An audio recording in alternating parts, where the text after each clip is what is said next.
ఒక రాజు రాజ్యాన్ని పరిపాలిస్తున్నప్పుడు ఆ రాజ్యములో ఉన్న ప్రజలు ఆ రాజు యొక్క చిత్తాన్ని అనుసరించి జీవించటానికి, జరిగించటానికి, ఒకరితో ఒకరు సామరస్యముగా ఉండడానికి, ప్రేమ కలిగి నడుచుకోవడానికి, లేదా ద్వేషము, శత్రుత్వము ఇలాంటివి ఏవీ లేకుండా ఉండడానికి, ఆ దేశంలో ఎలాంటి అన్యాయమైన క్రియలు జరగకుండా ఉండాలంటే ఆ దేశం ఏం చేస్తుందంటే ఆ రాజుగారు మరియు వాళ్ళ మంత్రివర్గము, అందులో ఉన్న పెద్దవాళ్ళందరూ కూర్చుని ఒక చట్టాన్ని తయారు చేసుకుంటారు. కాబట్టి ఆ చట్టం ఏం చేస్తుందంటే మనుషులందరినీ కూడా ఒక సన్మార్గంలో నడిపించే పని ఆ చట్టం చేస్తుంది. కాబట్టి ఈ ధర్మశాస్త్రం అనేది కూడా ఒక చట్టమే అన్న విషయాన్ని మొదట మనం గ్రహించాలి. అంటే ఒక రాజు తన దేశ పౌరసత్వం గల ప్రజలు అనుసరించడానికి ఎలాగైతే ఒక చట్టాన్ని ఏర్పరచుకుంటాడో, అదేవిధంగా దేవుడు కూడా తన ప్రజలైన ఇశ్రాయేలీయులు నడుచుకోవడానికి, తన సన్నిధిలో పరిశుద్ధులుగా, నిర్దోషులుగా నడుచుకోవడానికి ఏం చేశాడంటే ఆయన ఒక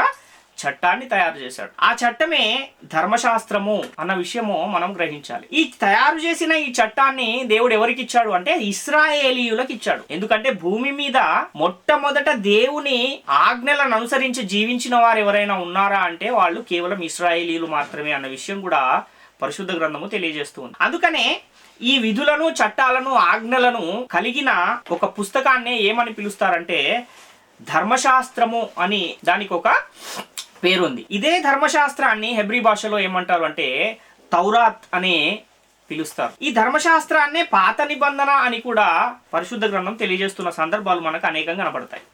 కాబట్టి ఇప్పుడు ధర్మశాస్త్రం అంటే దేవుడు ఇశ్రాయేలీయులకు ఇచ్చిన కట్టడలు, ఆజ్ఞలు, ధర్మ విధులు అన్న విషయము మనకు అర్థమవుతుంది.